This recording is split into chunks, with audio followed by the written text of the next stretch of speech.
Cat and Mouse in Partnership.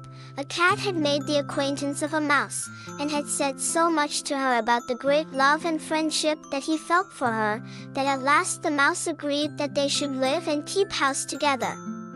"But we must make preparations for winter, or else we shall suffer from hunger," said the cat, "and you, little mouse, cannot venture out everywhere, or in the end you will be caught in a trap." This good advice was followed, and they bought a pot of fat, but they did not know where to store it.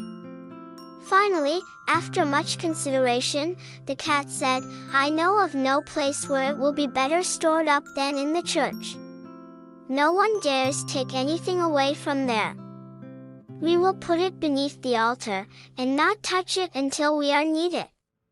So the pot was stored safely away, but it was not long before the cat took a great longing for it, and said to the mouse, "I wanted to tell you, little mouse, that my cousin has brought a little son into the world, and she has asked me to be his godfather.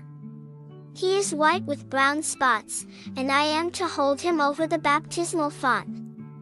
Let me go out today, and you look after the house by yourself." "Yes, yes," answered the mouse. "By all means go, and if you get anything good to eat, think of me. I would like to drink a drop of sweet red christening wine myself." All this, however, was untrue. The cat had no cousin, and had not been asked to be godfather. He went straight to the church, crept up to the pot of fat, began to lick at it, and licked off the top of the fat.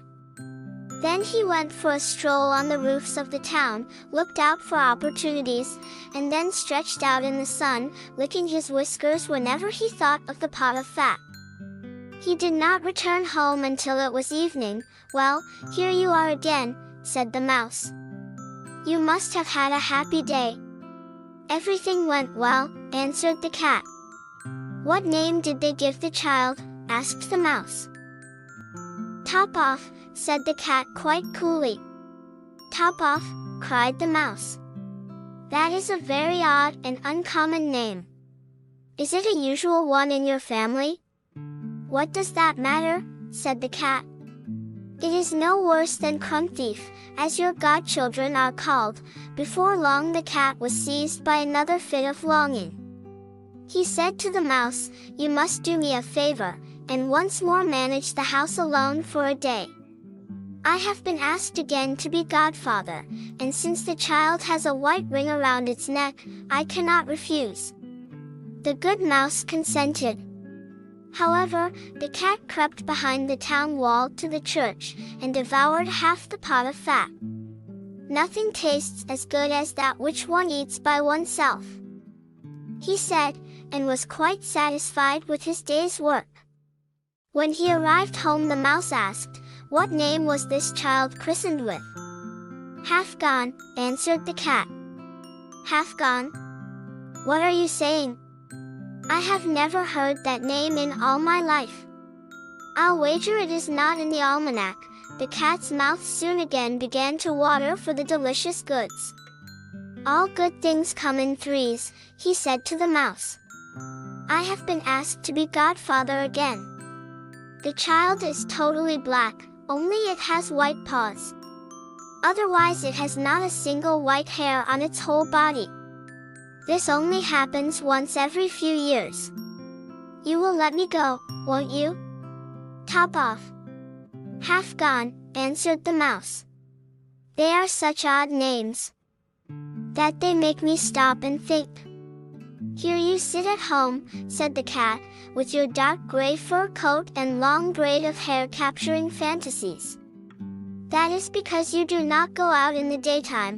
During the cat's absence the mouse cleaned the house, and put it in order, but the greedy cat devoured all the rest of the fat.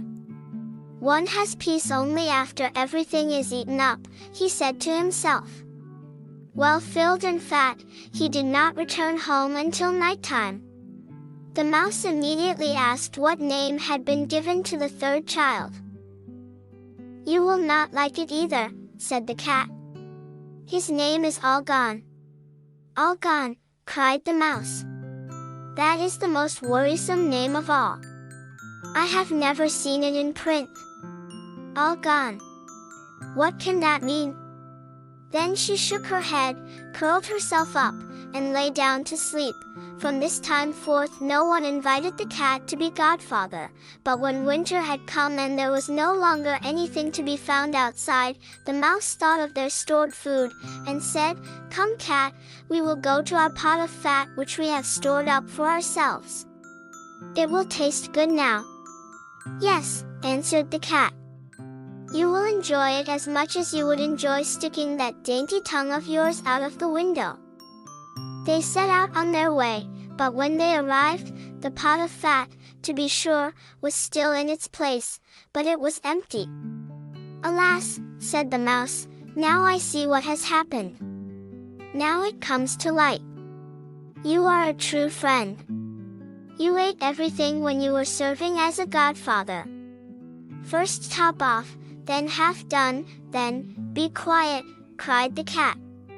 "One more word, and I will eat you too," all gone, was already on the poor mouse's lips. She had scarcely spoken it before the cat sprang on her, seized her, and swallowed her down. You see, that is the way of the world.